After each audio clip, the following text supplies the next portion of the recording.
বর্মন। আমার বাবা জনাব আলহাজ আবুল হোসেন মিয়া গৌরনদী বিএনপির সাবেক সভাপতি। আমার বাবার অনুরোধে আমি আজকে স্যারের সাথে দেখা করতে এসেছি এবং স্যার আমি আসলে বিএনপির কোনো কর্মী না, তো আমি সাধারণ জনগণ, বাট আপনাদের আদর্শ বিশ্বাস করি। আমার বাবার রাজনৈতিক দল, তো এই জন্যই আমার আশা। তো এখানে মুরব্বীরা লিডাররা অনেকেই জানেন বৈষম্য বিরোধী ছাত্র আন্দোলনে আমার কি ভূমিকা ছিল এবং আমি চেষ্টা করেছি আমার দিক থেকে যতটা করার।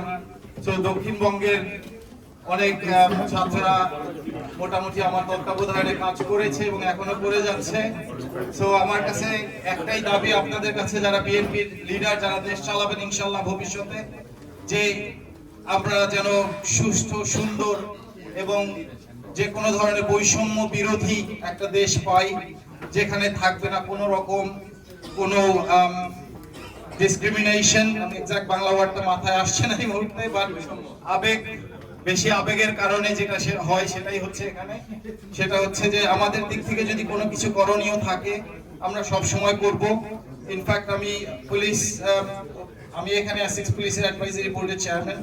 সো আমি পুলিশ রিফর্মের জন্য বাংলাদেশে একটা প্রপোজাল সাবমিট করেছি। প্রপোজালটা আসিফ নজরুল সাহেবের মাধ্যমে যাচ্ছে। তো জানি না কতটা কি অ্যাডভান্স হবে, কিভাবে হবে।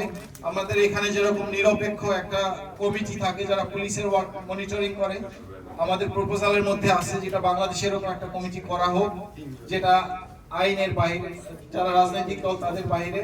সো আপনাদের কাছে দাবি একটাই, আপনারা যখন দেশ চালাবেন এই জিনিসগুলো একটু মাথায় রাখবেন। এবং ছাত্ররা যেই স্যাক্রিফাইস করেছে এবার, এটা কোনো সাধারণ স্যাক্রিফাইস না, তারা দেশের জন্য, দেশের মানুষের জন্য।